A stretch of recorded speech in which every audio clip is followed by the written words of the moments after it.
Армысыздар, сіздермен Киномен. Бүгін біз Сила Воли атты фильмге шолу жасаймыз. Бұл фильмнің желісі өмірден алынған. Арнаға жазылып лайк басуды ұмытпаңыз. Сіздің қолдау мен үшін өте маңызды. Ал біз бастаймыз.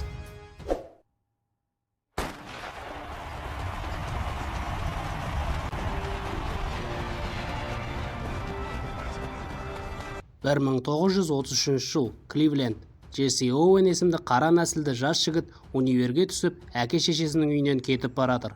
Шешесі баласын шығарып салып, баласының жарқын болашағына сенетінін айтады. Сосын әкесі баласымен қоштасып, баласының қалдырған конвертінің ішінен $2 табады. Огайо университетінің алаңында жүгіруден жарыс өтіп жатады. Ларри Снайдер атты жаттықтырушы үшін өткен маусым жақсы нәтиже бермеді. Оның шәкірттері ешбір жарыстан үздік келмеген. Жергілікті пресса оның бас бапкер қызметін қатты сынға алумен болады. Ларри кеңсесіне келгенде хатшысы жаңа студенттер жайлы ақпараты бар қағазды береді. Олардың ішінен Джесси Оуэнге бірден көзі түседі. Огайоға жүрер алдында жас жігіт сүйіктісімен қоштасуға барады. Олардың ортақ балалары бар. Джесси оған ақша беріп, қайтып келгенде үйленуге уәде береді. Автобус ішінде ол қара нәсілділерге арналған орынға отырады. Азанғы жүгіруден кейін Джесси досымен душқа түсуге барады.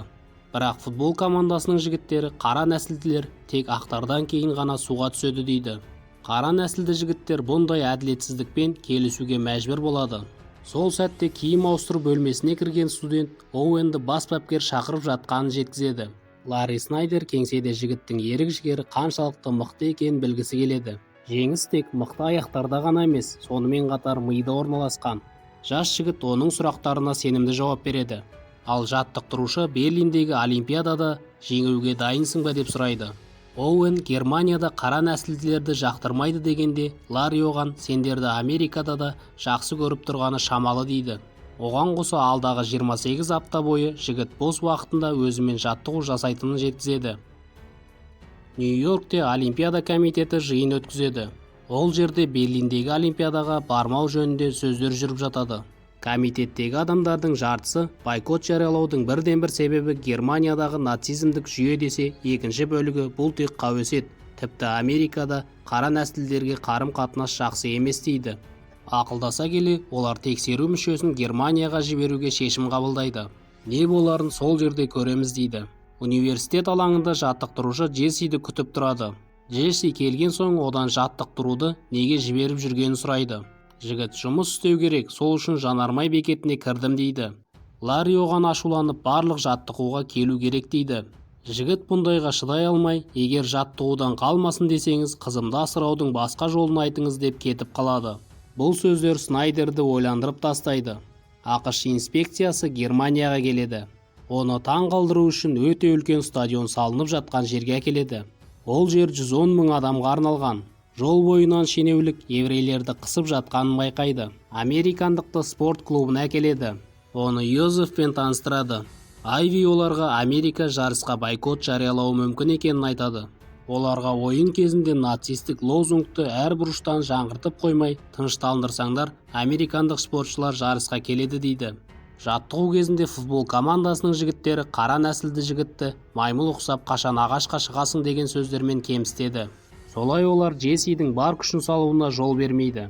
Киім ауыстыру бөлмесінде оған Ларри келіп, бұндай жағдайға мән берме, себебі Германия саған бүткір стадионмен қарсы болады дейді. 1935 жыл 25 мамыр күні студенттер арасындағы жеңіл атлетикадан финалдық жарыс өтеді.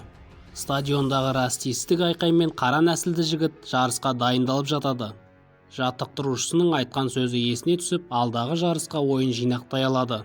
Жарыс барысында Джесси кішкене сасқалақтап, аяғында жеңіске жетеді.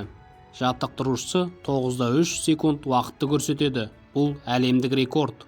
Бірақ төрешілер алқасы рекорд болған жоқ, себебі оның секундомері 9:04 көрсетіп тұр дейді. Кішкене келіспеуден кейін жас талант келесі жарысқа көшеді. Ол алысқа секіру. Спортшы дайындалып секіреді. 28 фут 8/4 дюйм. Бұл жаңа әлемдік рекорд. Келесі кезең 200 ярдқа жүгіру. Джесси ол жерде де бірінші келумен қоймай 28:10 секундта келіп әлемдік рекорд жасайды. Және соңғы жарыс бұл 225 метрді кедергілер арқылы жүгіру. Джесси қарсыластарын оңай жеңіп, үшінші рекордты қатарынан бұзады. Бұл күні жарысқа шыққан Джесси ешкімге белгісіз қара нәсілді жігіт еді. Бірақ 45 минут ішінде 3 бірдей рекордты жаңартып, халық қаһарманы атанды. Айвери Берлинге қайта келгенде тыныш атмосфераны сезеді. Әр свастиканың орнына Олимпиада жалауы орнатылған. Олармен келіссөз кезінде өзгерістерді байқағанын айтады.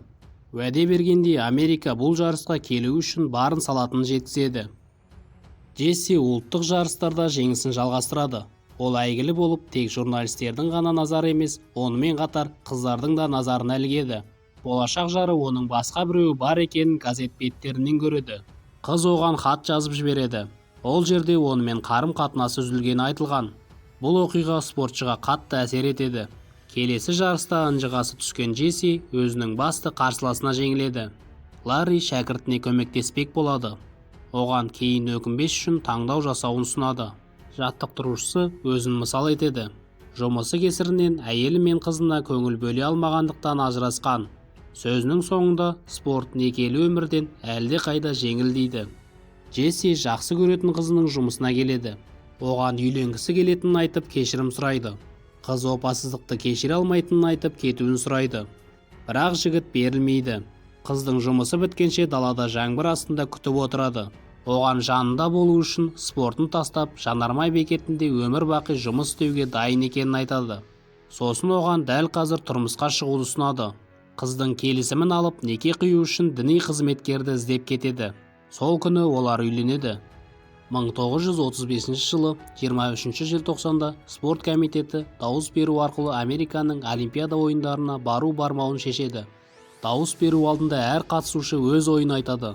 Айвери Олимпиадаға бару мемлекет үшін де, спортшылар үшін де өте маңызды дейді. Нәтижесінде Америка Олимпиадаға қатысатын болады.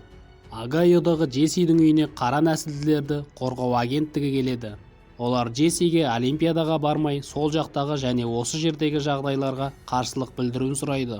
Ер адамды тыңдап болып, әкесі шешімді ешкімді тыңдамай өз еркімен қабылда дейді.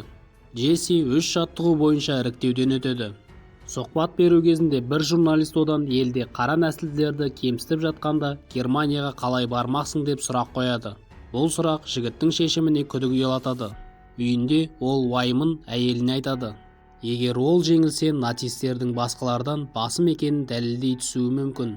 Әйелі оның жүгіру үшін жаралғанын, бірақ жүрекпен қабылдаған әр шешімін қабылдайтынын айтады. Таңдау жасалды. Джесси басқа атлеттермен Германияға аттанады. Берлинде Америка құрамасын құшақ жая қарсы алады. Жергілікті халық қолдарына Америка жалауын ұстап, ал оркестр ән ұранды орындап тұрады. Қонақ үйде Джесси басқа қара нәсілді жігітпен бірге қараларға арналған бөлмені сұрайды. Бұл жерде ондай жоқ дегенде қуана таң қалады. Ал ас үстінде ақ нәсілді жігіттермен бірге отырып, өзін қауымның толық мүшесі ретінде сезінеді.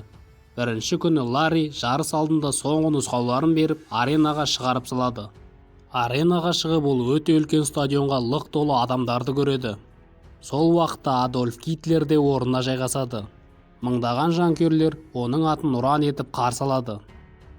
Джесси таңданысын біртіндеп жеңіп киіне бастайды. Қобалжуын басып жүгіруге дайындалады. Төреші дайындық бұйрығын береді. Оқ атылады. Оуэн алғашқы метрлерден ақ алға шығып, Олимпиада чемпионы атанады. Марапаттау рәсімінде Американың әнұраны шырқалады. Неміс канцлері орнынан тұрады. Кейін алаңнан кетіп қалады. Айви Олимпиада чемпионын Гитлердің өзі құттықтасын деп алдын алып келгенде, Гирлс оған Германия басшысы қара нәсілдің қолын ұстағысы келмейді. Оның үстіне бұл сәт суретке түскенін қаламайтынын айтады. Келесіде спортшылар ұзындыққа секіріп жарысады. Оуэн тек 3-ші секіруде іріктеуден өтіп финалға шығады. Алаңға Адольф Гитлер шығады. Ол неміс спортшысы Луцо Лонгқа жанкүйер болады. Бірінші мүмкіндігінде Луцо 7 метр 54 сантиметрге секіреді. Артынан Оуэн секіреді. Ол да дәл 7,54 көрсетеді. Екінші мүмкіндігінде неміс 7 метр 87 сантиметрге секіреді. Бұл жаңа Европа рекорды. Американдықтың екінші мүмкіндігі. Оның көрсеткіші бәрін таң қалдырады. 7 метр 94 сантиметр. Неміс жігіті 3-ші мүмкіндігінде сызықтан шығып кетеді. Демек Оуэн секіруден Олимпиада чемпионы. Қарсыластар бір-бірінің қолын алады. Сосын алаңның қолдауымен Оуэн үшінші мүмкіндігіне шығады. Керемет серпілу мен секірістен кейін спортшы 8 метр 6 сантиметрге секіреді. Бұл жаңа олимпиада рекорды. Марапаттаудан кейін Луцо Джессиге алаңда бір айналып шығуға ұсыныс жасайды. Екі спортшы нәсілдік алшақтыққа қарамастан қолтықтасып қошеметпен жүгіріп шығады. Келесі күні талантты қара нәсілді жігітке 200 метр жүгіруде ешкім тең келмейді. Осыдан кейін Геббельс Айвиге эстафетада жүгіретін екі еврейді алып тастамасаң, екеуміздің келісімізді бәрі біледі дейді. Сол себепті Оуэнс эстафетаға қатысады. Олар жеңіске жетеді. Солай ол Гитлердің басқа ұлттан мықтымыз деген сөзін жоққа шығарады. Олимпиададан келіп Джесси нәсілдік теңсіздікке тағы да тап болады. Тіпті өзі үшін арналған кешке қара нәсілді кіретін артқы есікпен кіруге мәжбүр болған. 1939 жылы 1 қыркүйекте неміс әскері Польшаға басып кіреді. Солай екінші дүниежүзілік соғыс басталады. Нацистік идеологияны сақтамаған үшін Луцо Лонг армияға шақырту алған. Лонгты өз адамдары өлтіріп кеткенше Джесси екеуі дос болып қалған. Миллиондаған адамдар Оуэнсті олимпиададан күтіп алды. Өзінің танымалдылығына қарамастан спортшы бірнеше жыл жұмыссыз қалған. Кейін аула сыпырушы болып Огайо университетіне жұмысқа кіреді. Айвери Бравдиж нацистік режимге көмектесті деген айыптан құтылып кетеді. 1952 жылы ол Олимпиада комитетінің президенті болып, өлгенге шейін сол орында отырады. Ларри Снайдер зейнетке шыққанға дейін Огайо университетінде жеңіл атлетикадан жаттықтырушы болып қалады. Оның шәкірттері 14 Олимпиада рекордын жаңартып, 8 рет алтын жүлде алған. 1960 жылы ол Римде өткен Олимпиадаға бас бапкер болып барады. Арнаға жазылып, лайк басып, комментарий қалдырыңыз. Сіздермен Киномен.